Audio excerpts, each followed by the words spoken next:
আকাশবাণী কলকাতা স্থানীয় সংবাদ পড়ছি সংযুক্তা সিংহ। বিশেষ খবর। নিয়োগ দুর্নীতি মামলায় লিপস অ্যান্ড বাউন্ডস সংস্থার অধীন 8টি সম্পত্তি বাজেয়াপ্ত করার প্রক্রিয়া শুরু করেছে ইডি। হাইকোর্টে সিবিআই জানিয়েছে অয়নশীলের সংস্থার মাধ্যমে 17টি পুরসভায় বেআইনিভাবে নিযুক্ত হয়েছেন 1829 জন। ট্রাক চালকদের প্রতিবাদ বিক্ষোভে আজ কলকাতায় স্বাভাবিক জনজীবন ব্যাহত হয়। রেশন ডিলারদের দেশব্যাপী অনির্দিষ্টকালীন ধর্মঘটের প্রভাব এ রাজ্যেও পড়েছে। পিএম কিষাণ সম্মান নিধি প্রকল্পের কাজ ত্বরান্বিত করতে রাজ্যের প্রতিটি গ্রাম পঞ্চায়েতে একজন করে ভিলেজ রিসোর্স পার্সন নিয়োগ করতে বলেছে কেন্দ্র। অষ্টম দুয়ারে সরকার শিবিরে জমা পড়া আবেদনের ভিত্তিতে 100% পরিষেবা দেওয়া গেছে বলে রাজ্য সরকার জানিয়েছে। আসছি বিস্তারিত খবরে। প্রাথমিক শিক্ষক নিয়োগে দুর্নীতির সঙ্গে যোগ থাকায় লিপস অ্যান্ড বাউন্ডস সংস্থার অধীন 8টি সম্পত্তি বাজেয়াপ্ত করার প্রক্রিয়া শুরু করেছে ইডি। কলকাতা হাইকোর্টের বিচারপতি অমৃতা সিনহার বেঞ্চে কেন্দ্রীয় তদন্তকারী সংস্থা জানিয়েছে এই সম্পত্তির মূল্য 7.5 কোটি টাকা। উল্লেখ্য, লিপস অ্যান্ড বাউন্ডসের সিইও পদে রয়েছেন তৃণমূল কংগ্রেসের সর্বভারতীয় সাধারণ সম্পাদক সাংসদ অভিষেক ব্যানার্জি। এর আগে সংস্থার সঙ্গে যুক্ত সুজয় কৃষ্ণ ভদ্রকে নিয়োগ দুর্নীতি মামলায় গ্রেপ্তার করে ইডি। অভিষেকের আয়ের উৎস জানতে চেয়েছিলেন বিচারপতি সিনহা। মুখ বন্ধ খামে ইডির জবাব ডিসেম্বরে জমা পড়ে। লিপস অ্যান্ড বাউন্ডস সংস্থার ডিরেক্টরদের নাম, তাদের সম্পত্তির পরিমাণ, সংস্থার লেনদেন ইত্যাদি সম্পর্কেও বিস্তারিত বিবরণ জানাতে বলা হয়। তদন্তের কাজ শেষ করতে আরও কিছুটা সময় চান ইডির আইনজীবী।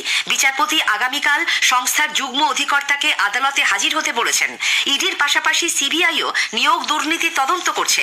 বিচারপতি অমৃতা সিনহার বেঞ্চে আজ সিবিআই জানায় 2014 টেটের ওএমআর শিট কেজি দরে ওড়িশার বালেশ্বরের একটি সংস্থার কাছে বিক্রি করে দেওয়া হয়েছে। 2018-এ 200 কুইন্টালের বেশি ওএমআর শিট নষ্ট করা হয়েছে এবং তা দিয়ে নতুন কাগজ তৈরি হয়েছে বলে ওই সংস্থাটি জানিয়েছে। পুরসভায় নিয়োগ দুর্নীতি সংক্রান্ত তদন্ত রিপোর্টও আজ আদালতে জমা দেয় সিবিআই। এতে বলা হয়েছে অয়নশীলকে জিজ্ঞাসাবাদ করে তারা জানতে পেরেছে অয়নের সংস্থার মাধ্যমে 17টি পুরসভায় 1829 জনকে অবৈধভাবে নিয়োগ করা হয়। এদিকে দ্রুত ইন্টারভিউ ও নিয়োগের দাবিতে 2022-এর টেট পাস চাকরি প্রার্থীরা আজ কলকাতায় মিছিল বের করেন। শিয়ালদা থেকে ধর্মতলায় পৌঁছে ডোরিনা ক্রসিংয়ে অবস্থানে বসেন তারা। হাতে পোস্টার, থালা নিয়ে মুখে কালি লাগিয়ে বিক্ষোভে সামিল হন। রাস্তায় শুয়ে পড়েন কেউ। 3 জনের গলায় ঝোলানো ছিল মুখ্যমন্ত্রী, শিক্ষামন্ত্রী ও প্রাথমিক শিক্ষা পর্ষদের সভাপতির ছবি। বিক্ষোভকারীদের একটি দল বিকাশ ভবনে গিয়ে শিক্ষা দপ্তরের আধিকারিকের কাছে ডেপুটেশন দেয়। শিক্ষামন্ত্রীর সঙ্গে তারা দেখা করতে চাইলেও আগে থেকে বলে না রাখায় তা সম্ভব হয়নি। নয়া ভারতীয় ন্যায় সংহিতায় সড়ক দুর্ঘটনার সাজা ও জরিমানার কঠোর সংস্থানের বিরুদ্ধে পশ্চিমবঙ্গ সহ দেশের বিভিন্ন অংশে লরি, ট্রাক, ট্রেলার, ট্যাঙ্কার চালকদের প্রতিবাদকে কেন্দ্র করে স্বাভাবিক জনজীবন ব্যাহত। কলকাতার খিদিরপুর এলাকা, তারাতলার হাইড রোড, উত্তর 24 পরগনার বামনগাছি এবং পশ্চিম মেদিনীপুরের দাঁতনের হাসিমপুরে আজ সকাল থেকে রাস্তায় ট্রাক, মিনি ট্রাক, ট্রেলার দাঁড় করিয়ে বিক্ষোভ দেখানো হয়। দুর্ভোগে পড়েন অসংখ্য মানুষ। অন্যদিকে পশ্চিম বর্ধমানের কাকসার রাজবাঁধে রাষ্ট্রায়ত্ত তেল ডিপোর সামনে কর্মবিরতি শুরু করেন ট্যাঙ্কার চালকরা। 3টি তেল ডিপোর 1000-এর বেশি চালক স্টিয়ারিং ছেড়ে আন্দোলনে নামায় বন্ধ হয়ে যায় তেল পরিবহন। তাদের অভিযোগ, কেন্দ্রের নতুন আইন অনুযায়ী দুর্ঘটনা ঘটলে 10 বছরের কারাদণ্ড এবং 5 লক্ষ টাকা জরিমানা হবে। এর ফলে শেষ হয়ে যাবে তাদের ছেলে মেয়ের ভবিষ্যৎ। এর আগে ডানকুনি ও নারায়ণগড়েও একইভাবে প্রতিবাদ জানিয়েছিলেন ট্রাক চালকরা। প্রদেশ কংগ্রেস সভাপতি অধীর রঞ্জন চৌধুরী ট্রাক চালকদের দাবির প্রতি পূর্ণ সমর্থন জানিয়েছেন। স্বৈরাচারী ব্যবস্থা চলছে। একটা ট্রাক ড্রাইভার সে কোথায় কিভাবে গাড়ি চালাতে গিয়ে অ্যাক্সিডেন্ট করে তার পিছনে কারণগুলো অনুসন্ধান না করে তাকে আগে থেকেই সাজার ব্যবস্থা। আমি যে স্ট্যান্ডিং কমিটিতে ছিলাম তার ডিসেন্ট নোট, তার বিরোধিতা করেছি। পার্লামেন্টে তো করতাম, তার আগে আমাদের সকলকে 146 জন এমপি পার্লামেন্ট থেকেই তাড়িয়ে দিল এই আইনটা পাস করানোর জন্য। কেন্দ্রের নতুন আইনের প্রতিবাদে পূর্ব বর্ধমানের জেলা শাসকের দপ্তরে আজ ডেপুটেশন দেয় অল ড্রাইভার্স ওয়েলফেয়ার অ্যাসোসিয়েশন। তাদের দাবি, নতুন আইন অবিলম্বে বাতিল করতে হবে। দাবি না মানা হলে অনির্দিষ্টকালের জন্য গাড়ি চালানো বন্ধ করে দেবেন তারা। ডেপুটেশন দেবার পর বর্ধমান শহরের কার্জন গেট চত্বরে বিক্ষোভ দেখানো হয়। ন্যূনতম মাসিক আয় 50,000 টাকা সুনিশ্চিত করা, কমিশন বৃদ্ধি সহ বিভিন্ন দাবিতে রেশন ডিলারদের সংগঠন all India fair price shop dealers ফেডারেশনের ডাকা অনির্দিষ্টকালীন ধর্মঘটের প্রভাব পশ্চিমবঙ্গেও পড়েছে। রাজ্যের প্রায় 18,000 রেশন দোকান বন্ধ রয়েছে বলে ফেডারেশনের তরফে দাবি করা হয়। পরিষেবা সম্পূর্ণ ব্যাহত হওয়ায় স্বাভাবিকভাবেই সব সমস্যায় পড়েছেন গ্রাহকরা। আজ সকালে কেষ্টপুর অঞ্চলে পোস্টার, ব্যানার হাতে নিয়ে পথে নামেন রেশন ডিলাররা। সঙ্গে ছিলেন সংগঠনের সাধারণ সম্পাদক বিশ্বম্ভর বসু। আমাদের মূল দাবি হলো আমাদের পারিশ্রমিক দরকার। সেই পারিশ্রমিক কেন্দ্র বা রাজ্য সরকার দিচ্ছে না। আমাদের ন্যূনতম মাসিক আয় 50,000 টাকা দাবি, রেশন ব্যবস্থায় বরাদ্দ বাড়াবার দাবি এবং এই সেপ্টেম্বর মাস থেকে রাজ্যের খাদ্য দপ্তর পিডিএস কন্ট্রোলারের নামে যে আদেশনামা জারি করেছে সেই আদেশনামা প্রত্যাহারের দাবিতে এবং উন্নত মানের চাল গম সরবরাহের দাবিতে আমাদের আজ থেকে অনির্দিষ্টকালের বন্ধ শুরু হয়েছে। অন্যদিকে খাদ্যমন্ত্রী রথীন ঘোষের দাবি ধর্মঘটের কোনো প্রভাব এ রাজ্যে পড়েনি।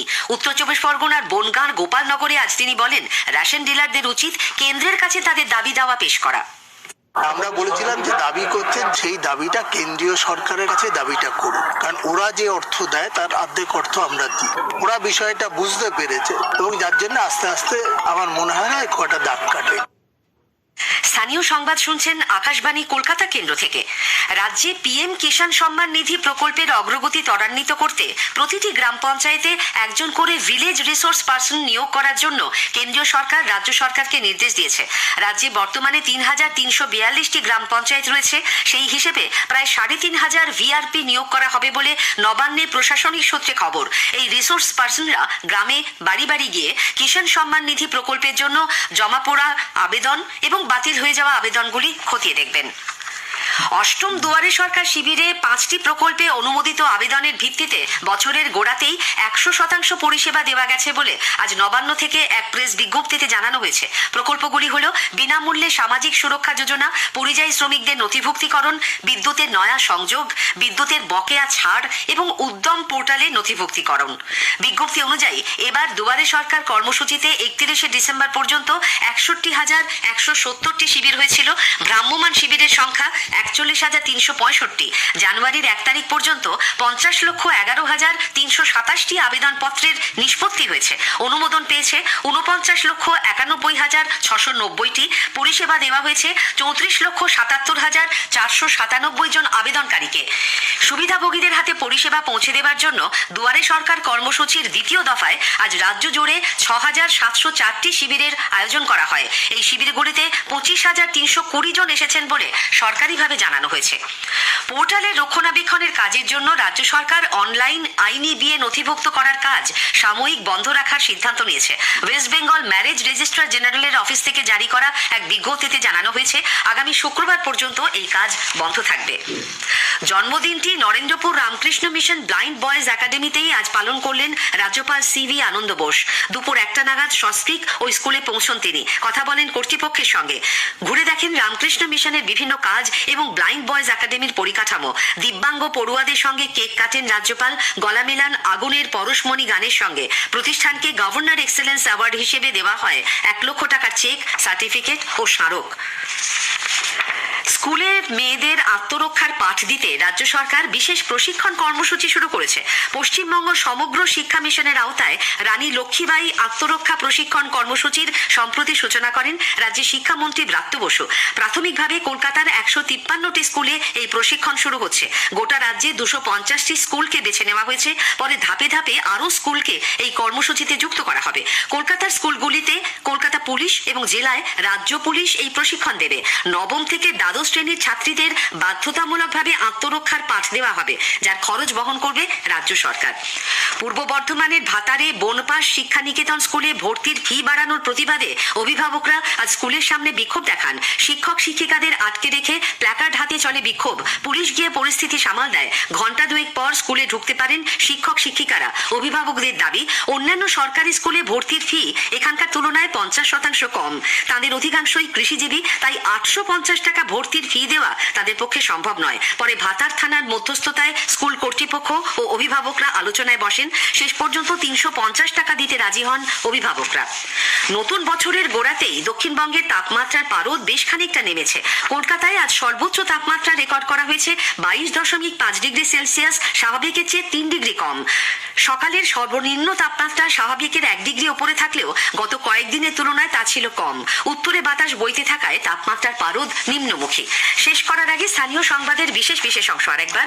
নিয়োগ দুর্নীতি মামলায় লিপস অ্যান্ড বাউন্স সংস্থার অধীন 8টি সম্পত্তি বাজেয়াপ্ত করার প্রক্রিয়া শুরু করেছে ইডি।